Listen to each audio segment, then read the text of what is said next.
Donc Mohammed Ben Wahab, c'est un prédicateur qui est viré de sa propre tribu parce qu'il disait que c'était tous des infidèles, qu'ils avaient perdu le rapport au prophète, que c'était des mauvais musulmans. Et il arrive à faire lapider une femme adultère par sa pression évangélique, pour dire les choses. Donc il est viré. Il est viré de sa tribu et il va dans la tribu des Saouds, une petite tribu au cœur du désert, avec donc un émir local, la famille Ben Saoud. 1742, il persuade Ben Saoud, qui avait envie de conquérir les voisins. Or, vous savez bien qu'il y a un petit invariant aussi, c'est que l'alliance du sabre et du goupillon, comme on dit, ça marche bien, quoi. Donc il n'y a pas de goupillon là, mais il convainc Saoud d'attaquer la Mecque et Médine pour purifier les mauvais musulmans. Et il lui promet le ciel, qu'il sera l'élu d'Allah, évidemment, tout ça. Donc, alliance, hop. Donc, ils occupent les lieux sacrés de l'islam, quand même. C'est comme si un groupe catholique avait occupé pour réformer le Vatican. Donc, c'est énorme, quoi. Par la force. Et fin du XIXe siècle, ils perdent le pouvoir pour une autre grande famille qui pendant une partie du XIXe siècle, la fin, va dominer la famille Saoud. Alors il se passe que les Anglais ont besoin des Bédouins et des Saouds contre l'Empire ottoman. Donc, ils commencent à protéger l'Arabie saoudite. Parce que ce qui compte, c'est l'accès à l'Inde. Arabie saoudite, Égypte, tout ça, Iran, tout ça doit passer sous le contrôle anglais. C'est ça, c'est la route des Indes. Hein. Et ils s'opposent aux Russes. Le tsar, c'est l'Asie centrale, l'Afghanistan, d'où deux guerres en Afghanistan, les Anglais sont battus. Parce que les Russes arrivaient par le nord vers l'Inde. Donc, passons. C'est la politique. Hein,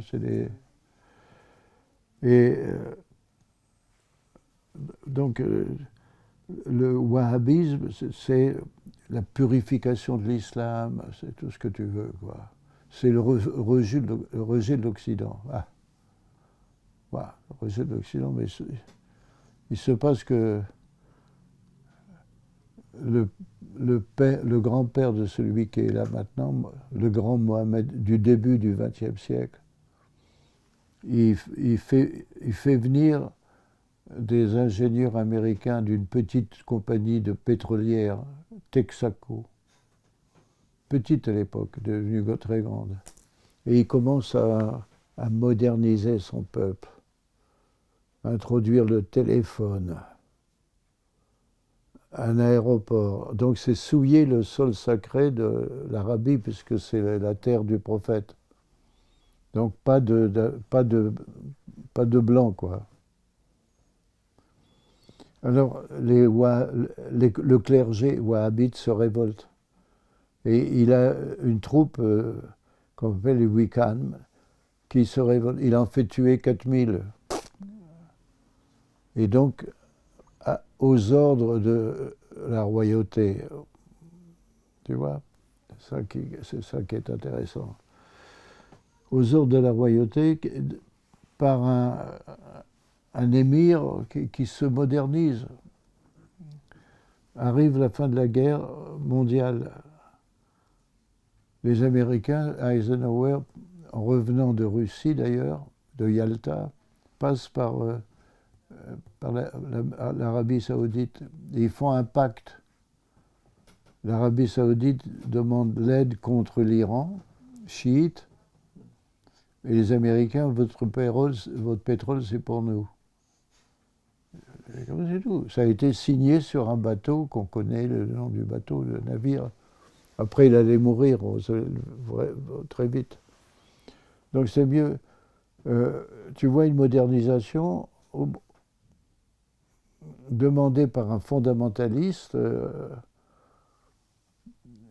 Et qu'est-ce qui se passe plus tard?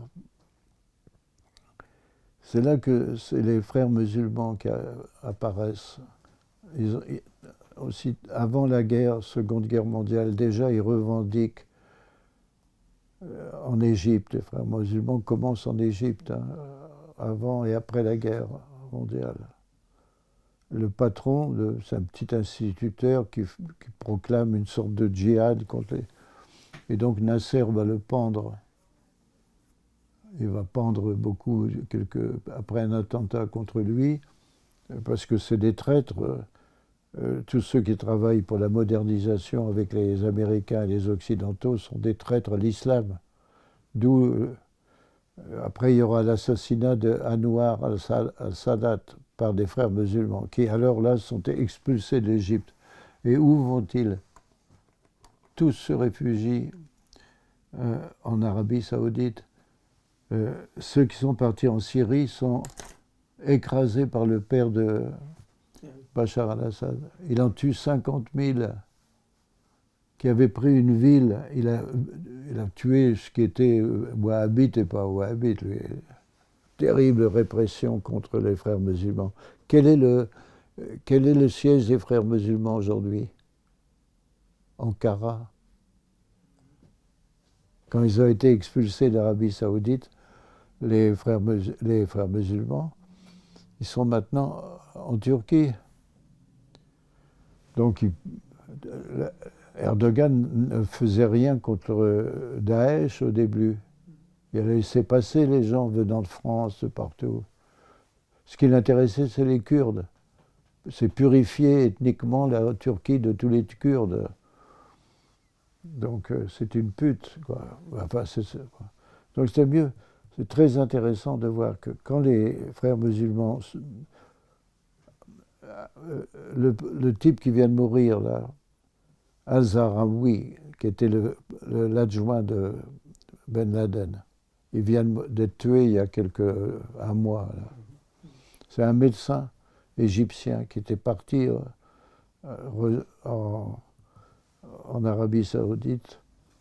Et Ben Laden, c'est la famille des Ben Laden. Or, les Ben Laden, c'est qui? C'est des Yéménites. Ce sont des Yéménites qui sont venus en Arabie Saoudite, et la famille Ben Laden devient le premier constructeur de toute l'Arabie Saoudite, pour les routes, pour les ports, tout. Ami des Bush. La famille Ben Laden est amie des Bush. Ben Laden le jeune, il est parmi les nombreux enfants, et il va faire des études, soi-disant, de je sais pas quoi, en Angleterre. À l'époque, il baise, il boit, et qu'après, il a eu l'illumination. Et donc, après, il organise la lutte contre...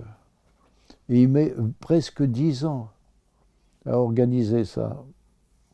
Qu'est-ce qui l'aide à organiser tout ça? C'est très clair, une fois de plus. Les talibans prennent l'Afghanistan en 1996. Premier. Bon, les Américains font rien. Attaque de Ben Laden 2000, les Twin Towers. Bush dit on va les punir. Mais Ben Laden se trouve en Afghanistan. il a créé Al-Qaïda. Al-Qaïda, c'est la base en arabe. Il avait ramassé tout le matériel militaire laissé par les Américains dans la guerre contre les Russes qui avaient envahi l'Afghanistan. Et c'est Gorbatchev qui avait vu que c'était la fin, donc il avait rapatrié l'armée. Hein. Mais comment le monde arabe a réagi? C'est pas la victoire des Américains, c'est la victoire des musulmans contre un pays occidental, la Russie communiste, athée, matérialiste. Donc les Américains pensaient qu'ils avaient une victoire à travers les talibans et autres contre les Russes, et le monde musulman a dit c'est nous. C'est vrai que c'est eux qui ont combattu avec les armes américaines, hein. Mais Ben Laden était parmi les milliers d'Arabie Saoudite venus combattre les Russes avec l'argent des Saoudiens et l'équipement des Américains quand même. C'est un peu comme maintenant. Hein. Maintenant, c'est les Ukrainiens qui sont contre les Russes avec l'argent américain et Français et tout ça. Et donc c'est là que tu vois que la connerie qui a été faite, c'est la décision d'implanter dans le grand Moyen-Orient la démocratie. Donc d'inventer que Saddam Hussein avait des armes de destruction massive, c'était faux. Obliger le chef d'état-major à mentir à l'ONU, c'est de la merde, quoi. Et Bush, c'était un fondamentaliste chrétien. Il parle de l'axe du mal contre l'axe du bien. Il a le soutien des évangélistes et tout. Bon, qui se défendent et qui punissent. Mais les conséquences pour l'humanité ont été... C'est lourd, hein. Ça a créé Al-Qaïda, puis plus tard Daesh. Et après, Obama a trahi en Syrie, alors que ça a permis à Poutine d'intervenir au Moyen-Orient et de prendre les cartes en jeu. Donc c'est une erreur énorme des Américains du temps des Bush et du temps de Obama qui s'est tourné vers la Chine prioritaire maintenant. Bon, c'est vrai que c'est prioritaire pour eux, mais il y avait d'autres fronts de lutte, quoi, tu vois. Donc l'Occident a une part dans toutes ces...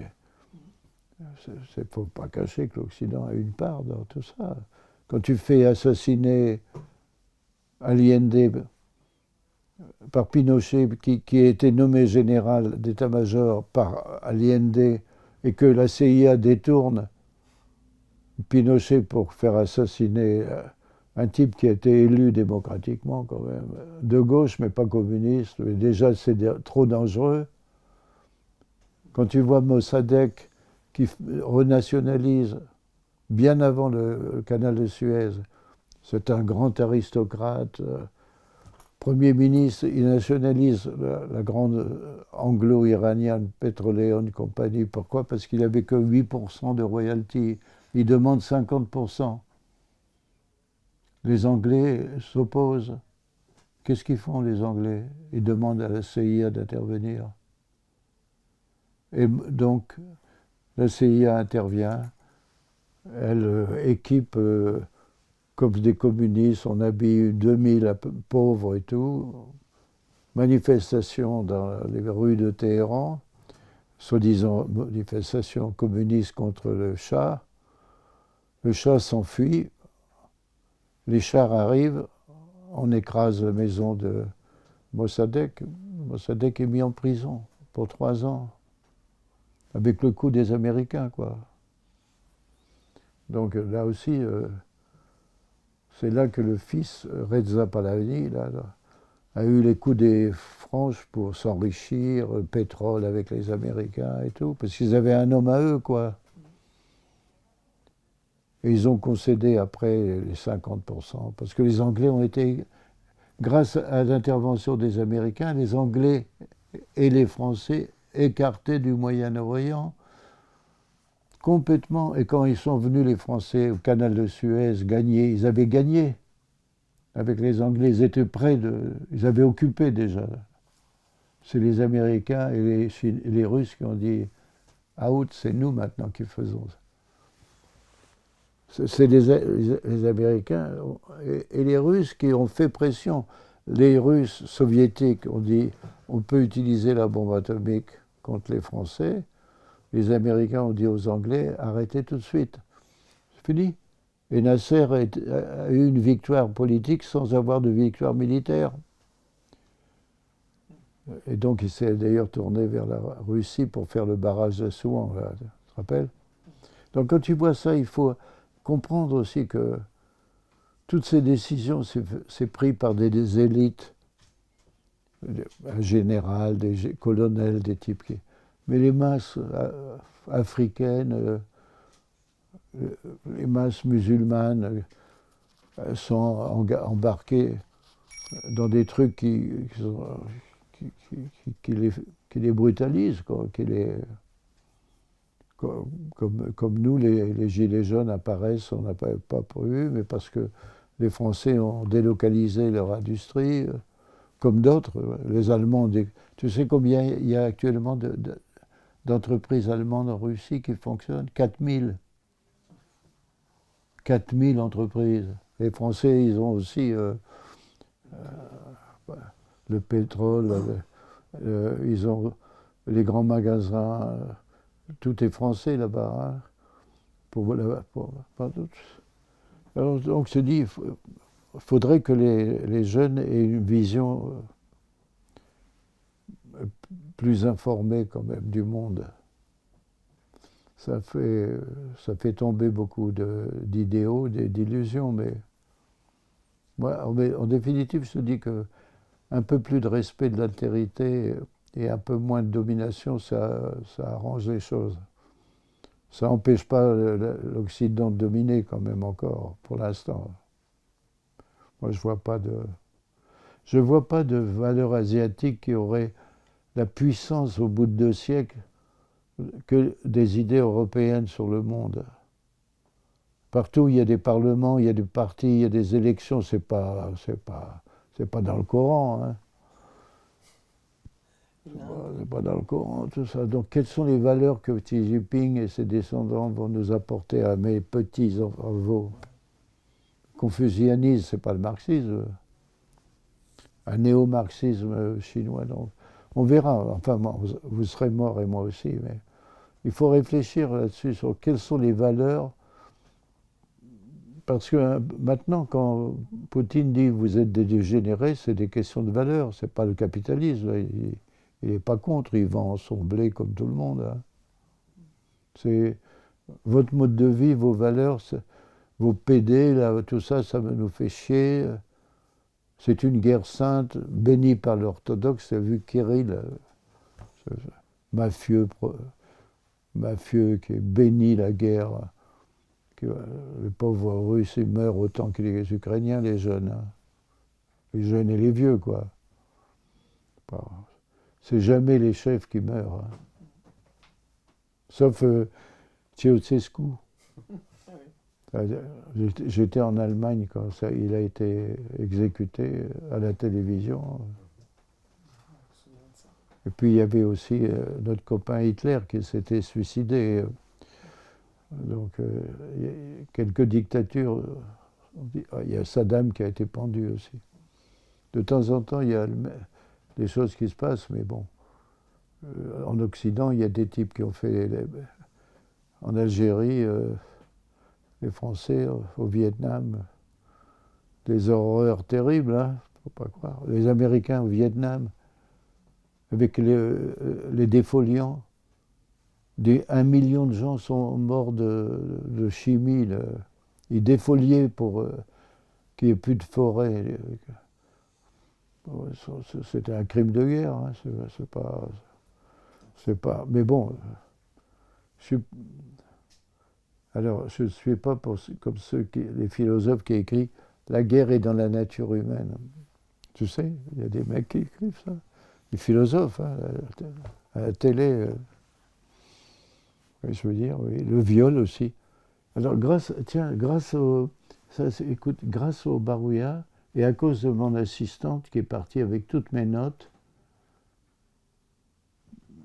pour 2 ans quand même, avec son Jules, là, j'ai appris quelque chose. C'est que les Barouillas, ils l'ont vu arriver, ils lui ont expliqué, si tu n'étais pas de Maurice, on t'aurait violé quand même. Enfin bon, très bien. Et après, maintenant ils sont évangélistes, je ne sais pas quoi. Et il y a un jeune qui lui a dit une chose magnifique. Il lui a dit, tu sais, nous c'est pareil que vous, la religion, nos ancêtres c'était déjà des chrétiens. Ah.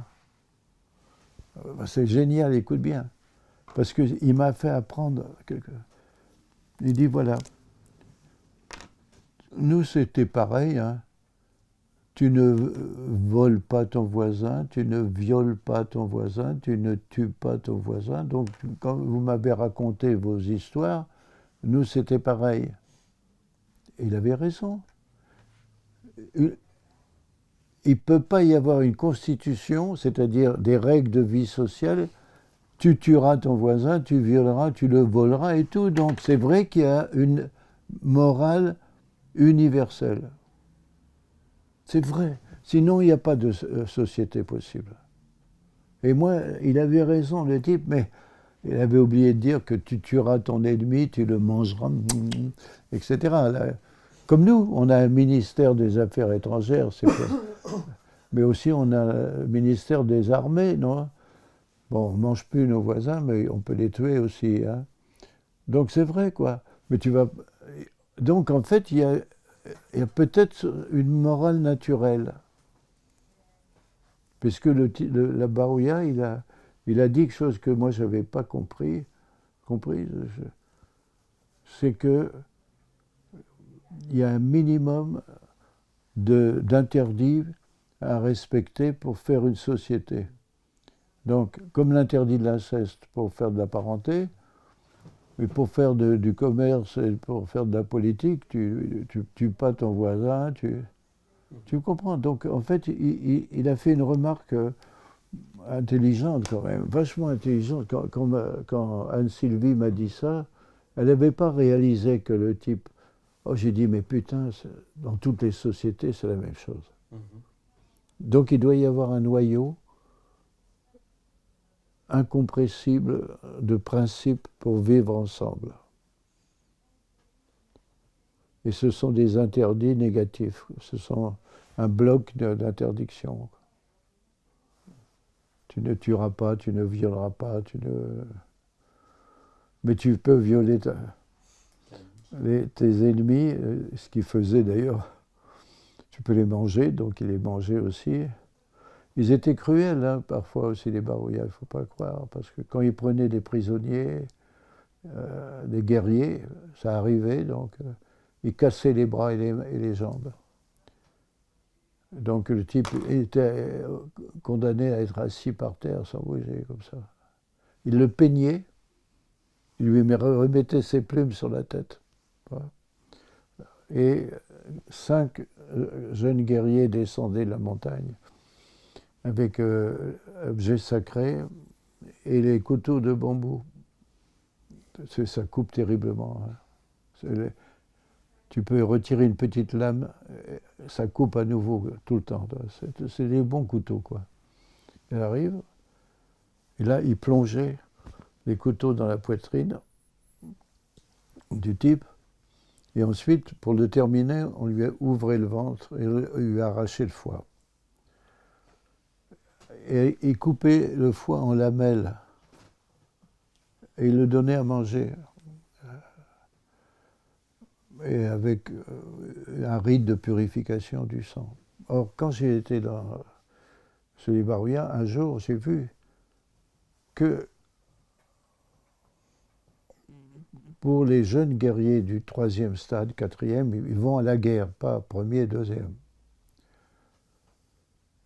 À l'initiation, je vois qu'on tue à partir du haut de la chimie, de 20 mètres de haut, on jette un capoule, c'est-à-dire un jata, c'est-à-dire un marsupial extrêmement dangereux à attraper, tout ça. Bon, le vivant, on le jette, il meurt dans la chute. Et là, j'ai vu qu'il découpait et prenez le foie. Ok?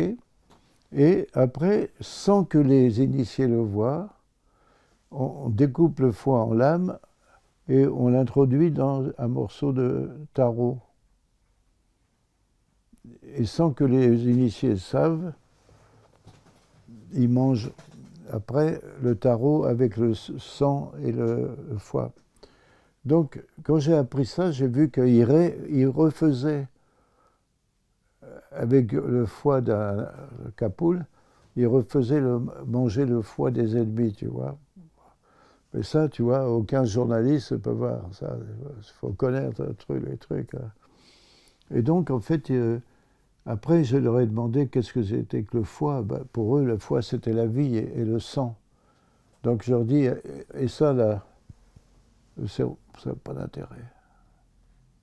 Donc, nous, on met l'accent sur le cerveau, mais eux, ils mettent l'accent sur le foie. Parce que c'est plein de sang. Et donc, le sang, c'est la force des hommes et tout, quoi. Donc, en fait, quand ils consomment l'ennemi, c'est un rituel en même temps, hein, tu comprends, c'est pas... Mais bon, j'ai pas été plus loin de ce que j'ai découvert, mais...